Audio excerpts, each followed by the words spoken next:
所有的事情都是周期性的，老羊生少阴，老阴又生少阳。所以今天我们讲到穆里尼奥的第3年，同样非常复杂，但也为后来的皇马黄金10年打下了坚实的基础。这里是老 K 足球新闻，一个有温度的足球频道。感谢您锁定和订阅，感谢您点赞热推。好，继续。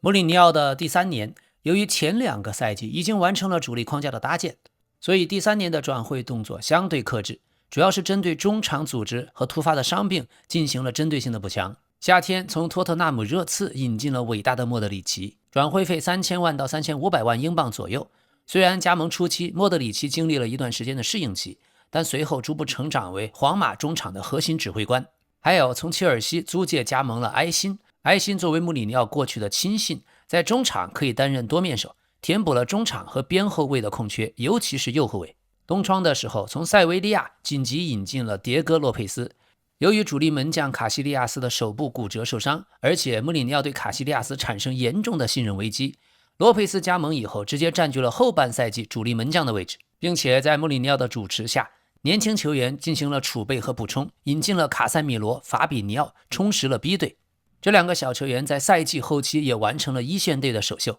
卡塞米罗不用讲，咱们最喜欢的胖虎。而法比尼奥后来离开皇马，先后效力于摩纳哥和利物浦，在摩纳哥拿到了16到17赛季法甲冠军，到了利物浦又成为重要核心，拿到了欧冠、英超等等多项顶级的荣誉。所以穆里尼奥在引援这一块真是有说法的。那么第3年在人员离队方面，走了格拉内罗，走了迪亚拉，走了阿尔滕托普、沙辛、加戈和卡瓦略。而且穆里尼奥还从卡斯蒂亚青训提拔了纳乔到一线队，成为了中后卫位置的轮换选项。这一个夏窗从表面上看变化不大，但实际上清理了不少原来在中场的轮换人员，把中场进行了改造。阿隆索继续负责后场组织，赫迪拉仍然是负责跑动和覆盖，而莫德里奇来了后负责摆脱和推进，埃辛负责防守和补位。但问题是莫德里奇加盟的时间很晚，几乎没有参加完整的季前训练，埃辛的身体状态已大不如前，所以这一套改造长期来看非常成功，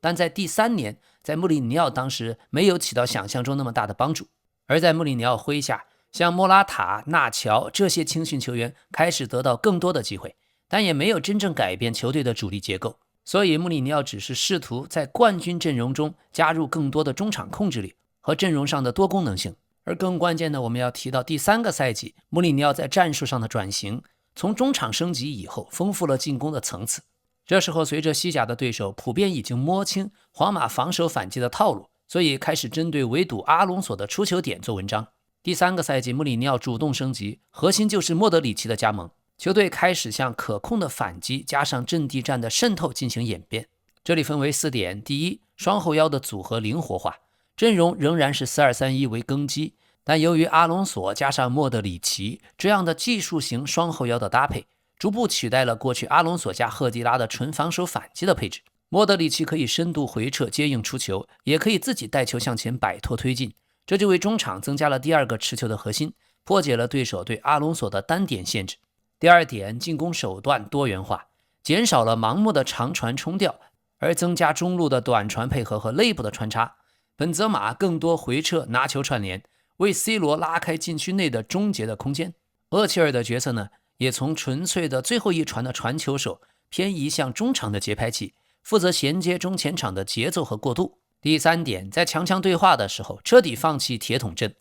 整个2012到13赛季，穆里尼奥仅仅在欧冠小组赛对阵曼城的时候使用过1次3后腰，其余的强强对话都以双后腰阵容应对，更加追求场面上的军事甚至压制。所以这个赛季国家德比中实现了对巴萨在战绩上的优势。第4点，防线年轻化升级，年轻的中后卫瓦拉内开始获得大量出场机会，凭借他的速度、防空和出球能力，逐步挤占了佩佩的主力位置，防线的回追和出球能力也进一步提升。但是我们必须说，这一套战术升级并没有完全兑现赛季初的目标。一方面莫德里奇刚来，他适应比较慢，前半程甚至被所谓的专家诟病为水货，直到欧冠淘汰赛对阵曼联才彻底证明了莫德里奇的价值。另一方面，更衣室的内讧已经严重分散球队的精力，战术执行度大幅下降。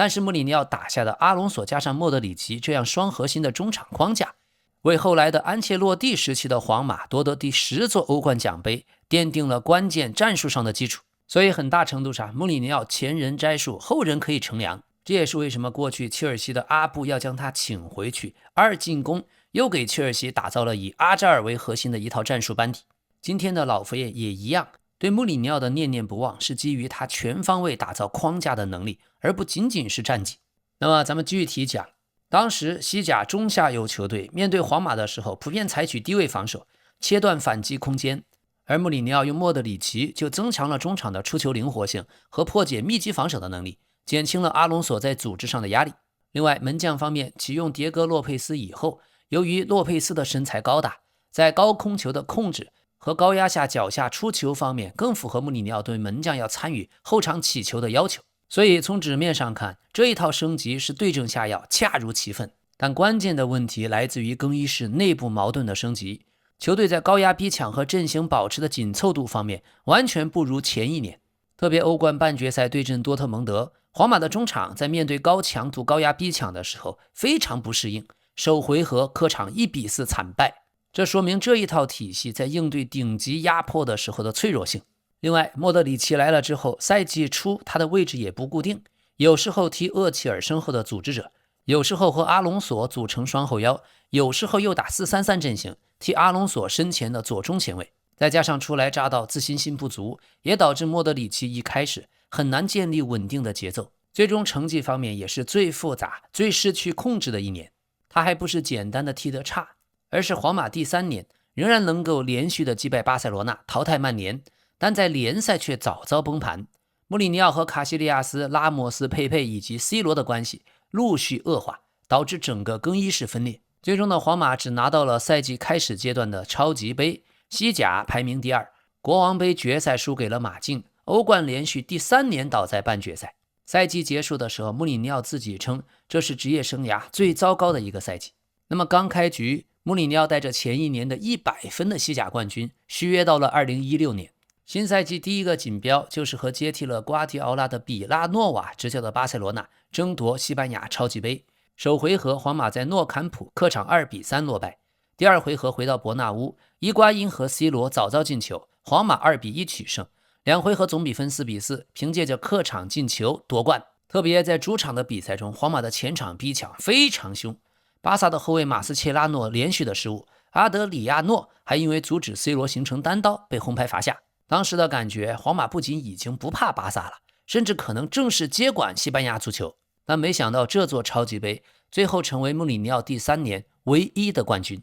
那么接下来莫德里奇从热刺加盟，最初是要和厄齐尔、和卡卡、和阿隆索和赫迪拉竞争，前几个月的表现没有达到期待，但穆里尼奥始终非常相信他。莫德里奇后来在老特拉福德攻入关键性的远射，逐渐证明了自己，也最终成为皇马未来10几年的中场核心。另一位从切尔西租借来的埃辛，由于过去在切尔西和穆里尼奥关系极好，在加盟发布会上反复将穆里尼奥称作自己的 daddy， 他非常高兴能再一次和像父亲一样的主教练合作。所以第3年的皇马出现了很有意思的场景，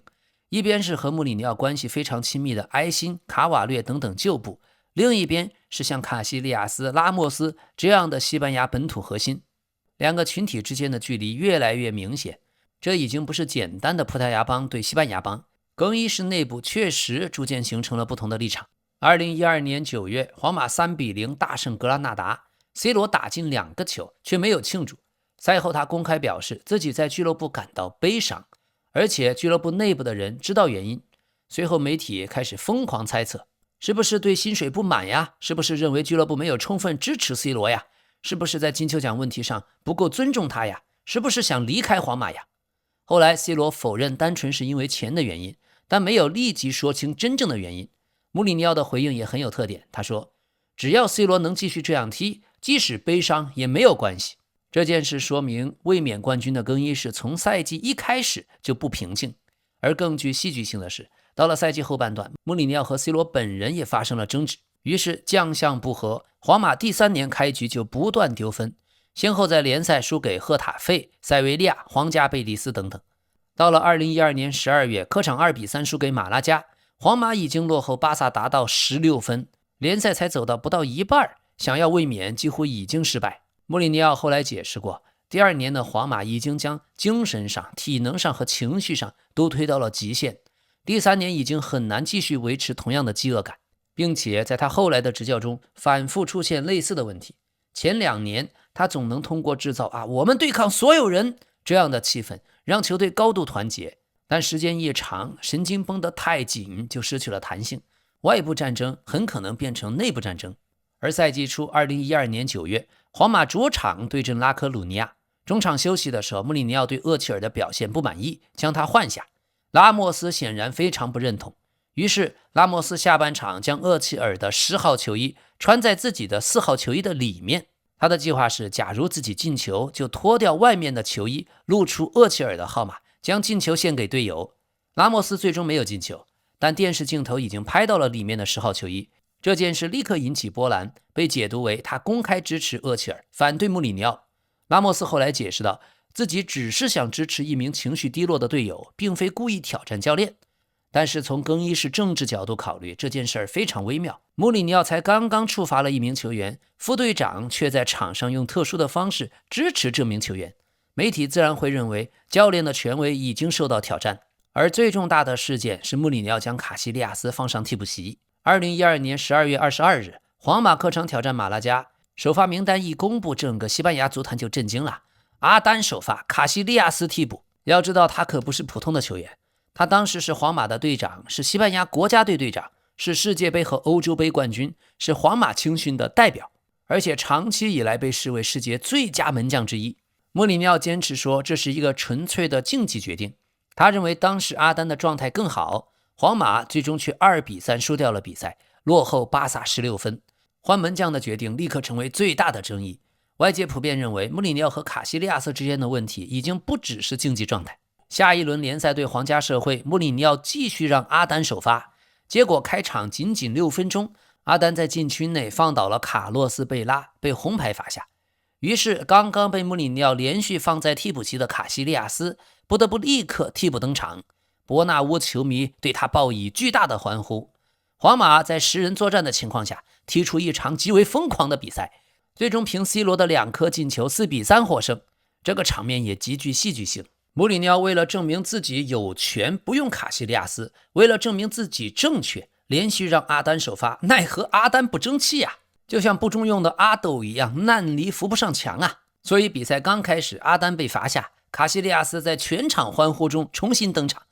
这让门将的问题从一个内部决定彻底变成一场公开的权力斗争。2013年1月，国王杯对阵瓦伦西亚，皇马后卫阿韦罗亚解围的时候不小心误踢到了卡西利亚斯的手，导致他手部骨折。于是皇马立刻从塞维利亚签回青训的门将迭戈·洛佩斯。客观地说，洛佩斯加盟后不是穆里尼奥随便找来打压卡西利亚斯的工具，他加盟后的表现确实非常好，特别是在老特拉福德对阵曼联多次完成重要的扑救。但真正的问题发生在卡西利亚斯伤愈复出以后，穆里尼奥仍然选择洛佩斯，甚至欧冠比赛大名单都不让卡西利亚斯进入。他强调，任何球员都不能依靠过去获得的荣誉自动成为首发。从竞技的逻辑看，似乎也合理，但因为两人的私下关系已经恶化，所以几乎每一个关于门将的决定都会被理解成政治行动。值得一提是，阿韦罗亚是个真正的马德里主义者，他坚定地支持主教练穆里尼奥，再加上他无意踢伤了卡西利亚斯的手，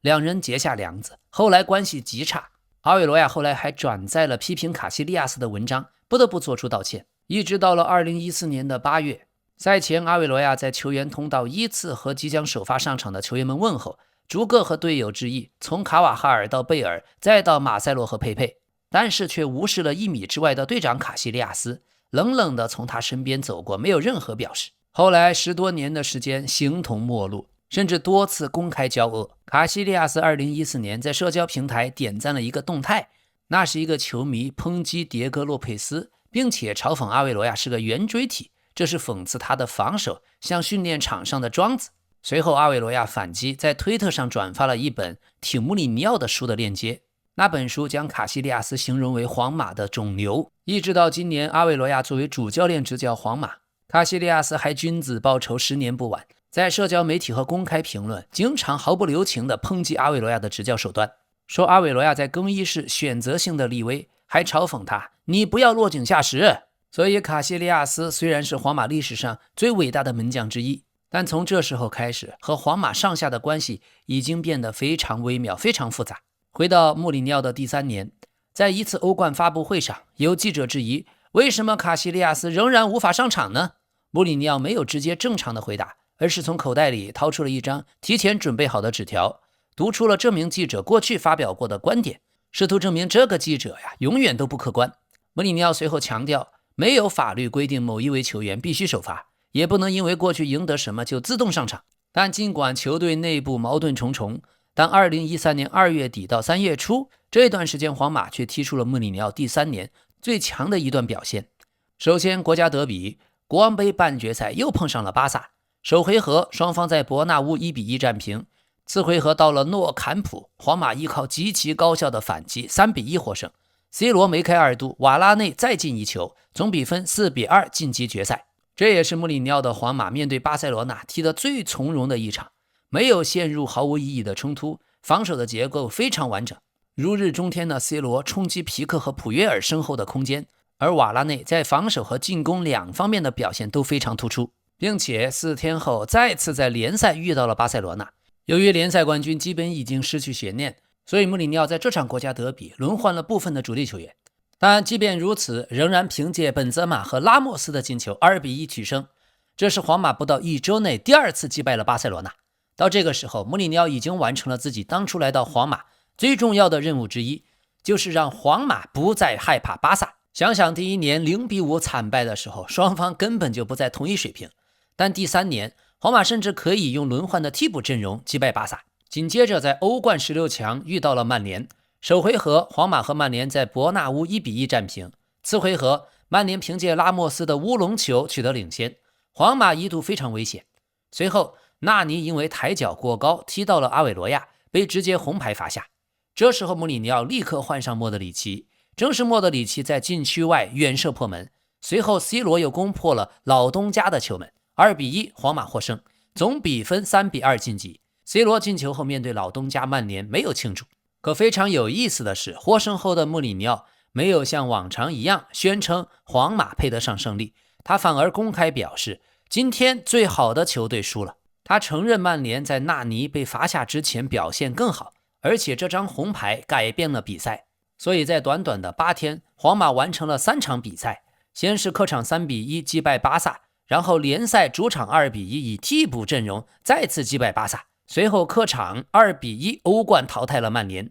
这说明第3年的皇马并不是球队已经完全失去战斗力，而是没有办法长期维持稳定和团结。接下来的欧冠，皇马在8强淘汰了土耳其的加拉塔萨雷，半决赛再次遭遇多特蒙德。双方在小组赛已经交手过2次，皇马是1平1负没有赢过，所以多特蒙德不是突然出现的黑马，而是早已经证明自己是专门能够克制皇马。半决赛首回合，年轻的莱万多夫斯基上演了极其著名的大四喜，带着多特蒙德4-1击败皇马。而皇马的主要问题是前场的逼抢被多特蒙德轻松的突破，而阿隆索附近的空间又被对方不断的冲击，自己的后防线没有办法处理莱万多夫斯基的跑位和身体对抗能力，球队在对方的高压下失误又过多，所以这场4-1已经基本摧毁了穆里尼奥最后一次冲击第10个欧冠的机会。第2回合回到伯纳乌以后，开场皇马就创造了多次机会，但伊瓜因、C 罗和厄齐尔都没能把握住。比赛进入到最后10分钟进入白热化，比分仍然是0-0。随后本泽马在第83分钟破门，拉莫斯在第88分钟再进一个，皇马将比分已经追到2-0，只要再进一个，皇马就能凭客场进球晋级。最后的几分钟，整个伯纳乌陷入到癫狂的状态，但多特蒙德守住了，皇马最终2-0获胜，总比分3-4出局，连续第3年止步欧冠半决赛。这一场比赛也非常像穆里尼奥皇马3年的缩影，他们有力量、有速度、有绝境下的反扑，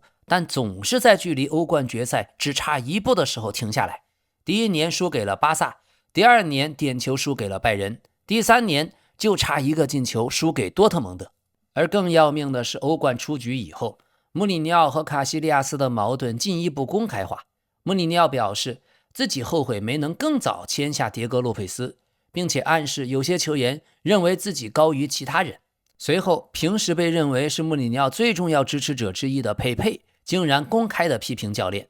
他说，卡西利亚斯是皇马和西班牙足球的关键性人物，应该得到更多的尊重。这件事非常关键，因为佩佩和穆里尼奥首先都是葡萄牙人，然后使用同一名经纪人，并且过去的关系很紧密。佩佩一直被视作穆里尼奥体系的重要球员，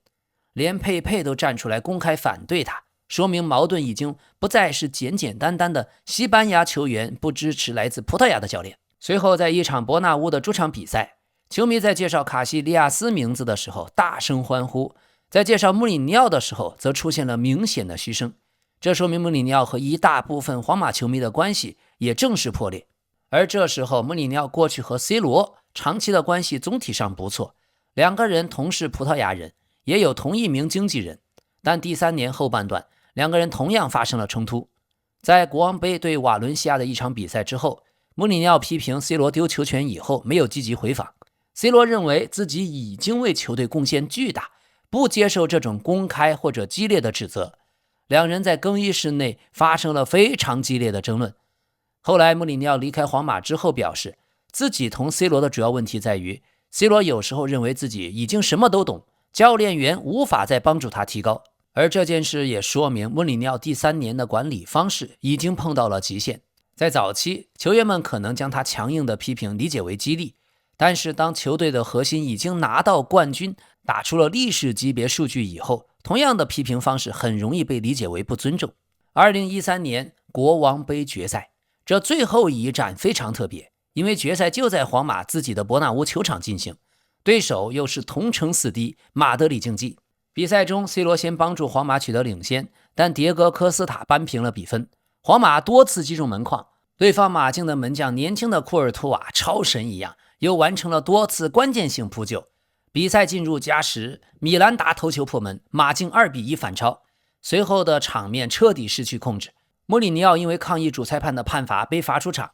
C 罗在加时阶段因为报复性动作被红牌罚下。场上的球员不断发生冲突，皇马最终在自己的主场眼睁睁看着马竞捧起了国王杯。输球以后，穆里尼奥承认，对很多教练来说，这或许仍然是一个不错的赛季，但对他而言，这是职业生涯最糟糕的赛季。这场决赛也让第3年彻底失去了挽回的可能性。如果皇马赢得国王杯，至少还能以一个冠军相对体面的结束，但最终连最后一项重要的奖杯也丢掉了。而1年前2012年5月，穆里尼奥才刚刚和皇马续约到2016年。1年后的2013年5月20日，老佛爷正式宣布，皇马和穆里尼奥经过双方同意，在赛季结束后分手。于是520我爱你这一天，老佛爷肯定了穆里尼奥提升了皇马球队竞争力，特别是让皇马结束了连续多年在欧冠16强的局面。但俱乐部也已经意识到，主教练和更衣室和媒体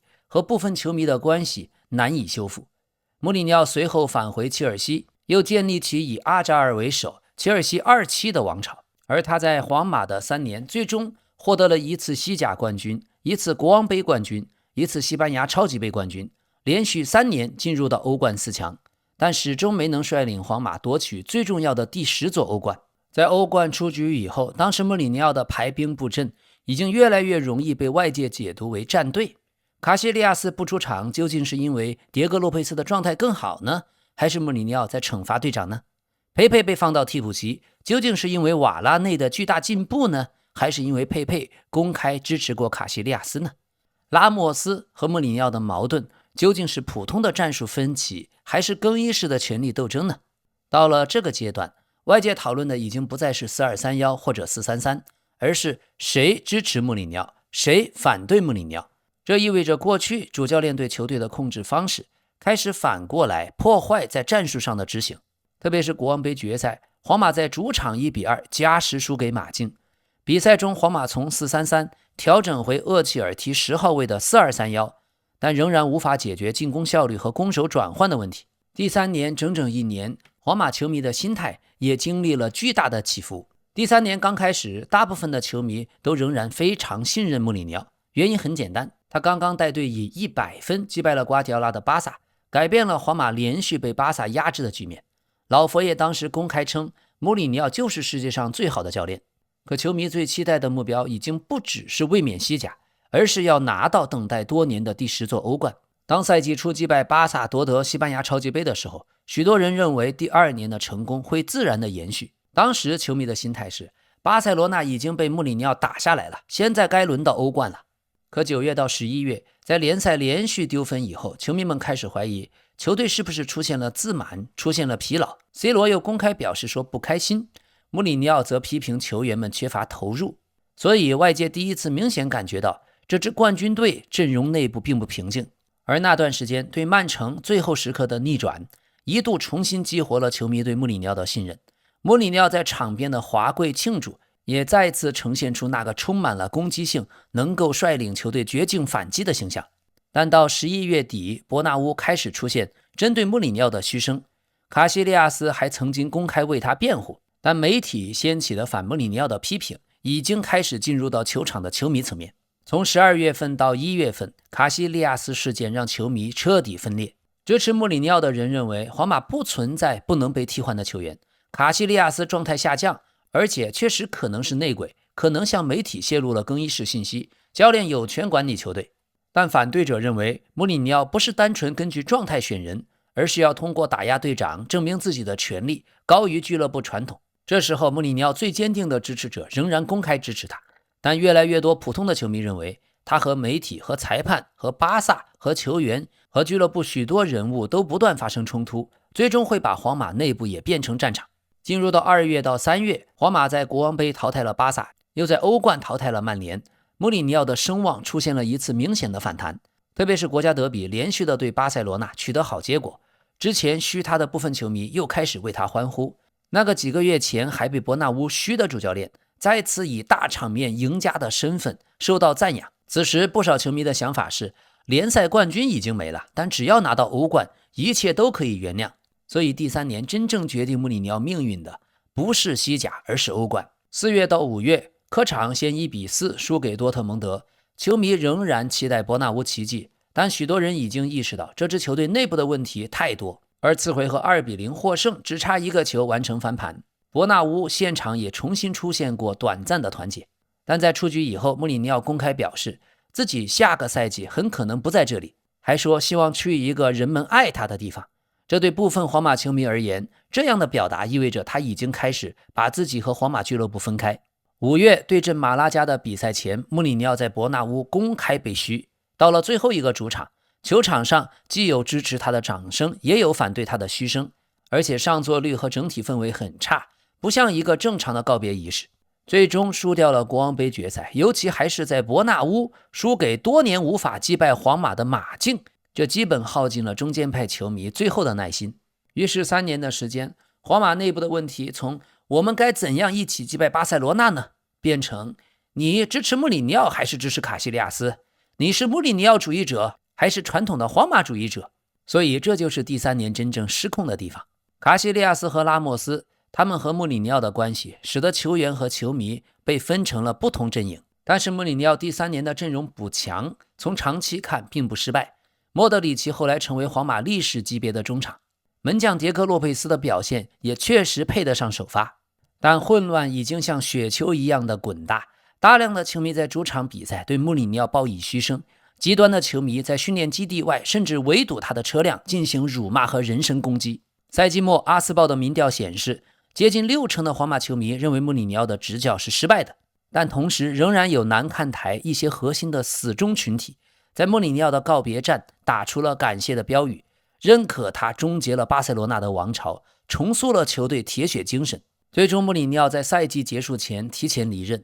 球迷对他的评价彻底分化，有人将他视作带领皇马走出低谷的功臣，也有人认为他的专制和内耗毁掉了球队的欧冠潜力。这种争议一直延续至今，10几年后，直到穆里尼奥现在再次归来。但是我们在总结那一次的失败的时候，能够清晰地看到，穆里尼奥不是只和一名球队内的边缘球员冲突，而是陆续的和队长卡西利亚斯、和副队长拉莫斯、和核心 C 罗以及他原本的亲信佩佩产生了公开的矛盾。当一名主教练同时和多名球队内的领袖发生问题的时候，单靠战术已经很难维持。但即使回到当年，我们也很难帮助他做选择。当时的队长卡西利亚斯，他有一个身为西班牙知名体育记者的女友萨拉。萨拉确实经常在电视节目中精准地爆料关于皇马的内幕，所以队长的记者女友到底有没有泄密？另外，充满戏剧性的就是佩佩。此前他是穆里尼奥绝对的嫡系，场上最卖命的球员，却因为出场时间被压缩直接反水，公开站到了卡西利亚斯的阵营，炮轰穆里尼奥。但这件事情却是因为穆里尼奥看好年轻的瓦拉内，而后来接替穆里尼奥上任的安切洛蒂迅速明确了拉莫斯和佩佩才是绝对的主力中后卫，这也导致瓦拉内后来也在采访中多次坦诚，在安切洛蒂手下的那段时间过得非常艰难，很难拿到主力的位置。但讽刺的是，正是在2013到14赛季关键的里斯本欧冠决赛，佩佩虽然是主力，却在赛前遭遇了肌肉伤势，没有完全恢复。安切洛蒂只能派上瓦拉内搭档拉莫斯，而瓦拉内出色的发挥，成功顶住了压力，打满120分钟，帮助皇马拿到了队史上第10座欧冠冠军。所以安切洛蒂打压瓦拉内，用佩佩做绝对核心。可关键性的第10座欧冠决赛却是瓦拉内带来的。后来齐达内执教完成了欧冠3连冠的伟业，他却将佩佩逐渐边缘化，因为续约矛盾，最终佩佩遗憾的离队。但在齐达内刚刚执掌的第1年，也是选择重新信任老将，让佩佩和拉莫斯搭档，在中后卫的竞争中暂时压制了瓦拉内。2016年的皇马第11座欧冠，佩佩是绝对的功臣。但2017年的第12座欧冠，佩佩由于年龄增大、伤病等等原因，在决赛中甚至大名单都没有进。而咱们又看看门将的问题，安切洛蒂接手后，面对穆里尼奥留下的卡西利亚斯和迭戈洛佩斯，谁当主力门将的问题，他创造性的发明了联赛和杯赛一人打一套双门将轮换制。迭戈洛佩斯是西甲联赛的主力门将，卡西利亚斯则作为国王杯和欧冠联赛的主力门将，这是非常罕见的安排，却反而激发了皇马当年最高战力。短时期安切洛蒂的妥协艺术在成绩上取得了巨大成功，但虽然赢了冠军，2名顶级的门将却由于都想踢全部的比赛，更衣室和西班牙的媒体每天都在为该谁上场争吵不休，给球队带来了极大的舆论压力。安切洛蒂也意识到双主力门将的模式无法长期维持，只好在2014年夏天让迭戈洛佩斯被迫离队，皇马签下了在巴西世界杯大放异彩的哥斯达黎加门将纳瓦斯。所以14到15赛季，卡西利亚斯又重新夺回绝对的第一门将的位置，联赛和欧冠全部首发。但皇马的成绩却非常差，核心的战线全面崩盘，4大皆空，直接导致安切洛蒂在赛季结束后被解雇。卡西利亚斯在皇马的最后一个赛季，也经常在伯纳乌主场受到自家极端球迷的嘘声。赛季结束后，卡西利亚斯也只能含泪走了，转会前往了葡萄牙联赛波尔图队。所以第3年的穆里尼奥在竞技方面信任洛佩斯，不信任卡西利亚斯。在后防线重用年轻的瓦拉内，开始让佩佩坐上替补席，确实也有一定的道理。但是人和人之间的关系就是政治，要想掌握权力，只能争取更多人的支持，把支持你敌人的人搞得少少的，否则同时得罪多位更衣室大佬，就算你玩的是足球经理游戏 FM2026， 你也只能下课 Game Over 呀。所以老 K 的看法，穆里尼奥不是一个玩政治的高手，这方面他和曼联的主教练弗格森和瓜迪奥拉差很远。而判断的标准很简单，在任的时候支持你的人多多的，反对你的人少少的。至于 C 罗，第3年已经多次在采访中表示说自己在球队不开心，他不满的是在穆里尼奥的体系下要求他大量回追防守这样的战术安排，所以和穆里尼奥的关系从第1年的互相成就已经变成了很客气但是也很疏远的合作关系。也正是从这个时候开始， C 罗总裁不愿意回防，这里不存在评价，只是客观的描述，因为很难讲是对是错。这样的 C 罗随后又拿到了4座欧冠，另外那一场国王杯决赛1比2输给马竞，赛后穆里尼奥拒绝和西蒙尼握手，直接转身离场，两个人在足坛也结下了死梁子。第2年穆里尼奥回到切尔西，他带的球队欧冠半决赛又遇到了西蒙尼的马竞，首回合客场穆里尼奥的切尔西排出了极其极端的防守阵容，超级大巴，客场0比0，两个队都死守，两个队都是大巴。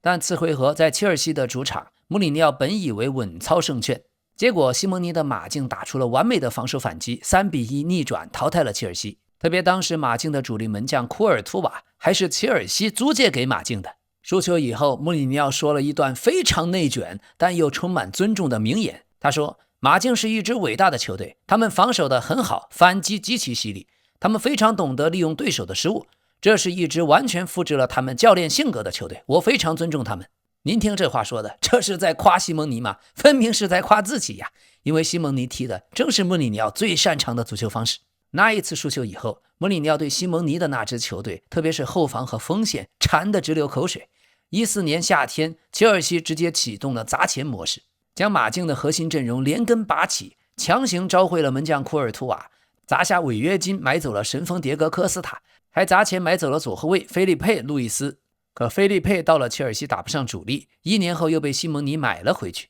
最搞笑是有一年欧足联的教练峰会，全场的教练像克洛普啊、瓜迪奥拉呀，大多是身着便装，只有穆里尼奥和西蒙尼两个人非常默契的都穿一身漆黑的西装，黑色的衬衫，甚至连领带都是黑色的，而且全程还坐在一起低声的交流，气场极为冷酷。球迷们戏称这俩是足坛反派大联盟会师啦，是黑衣人的组合，场面极其喜感。曾经后来有媒体经常将他俩归为一类，甚至有记者挑衅问西蒙尼，有人说你的战术和穆里尼奥一样保守，你怎么看？西蒙尼则非常霸气地回应道，我从来不觉得和穆里尼奥对比是一种侮辱，相反，他赢得了那么多的冠军，我是他的仰慕者。所以穆里尼奥和西蒙尼啊，这种死梁子也是足坛少有的一种不带私仇，只有纯粹的战术对抗的恩怨。那么在媒体面前，第3年之后的狂人穆里尼奥，在被记者质疑赛季的失败的时候，他直接选择硬刚，说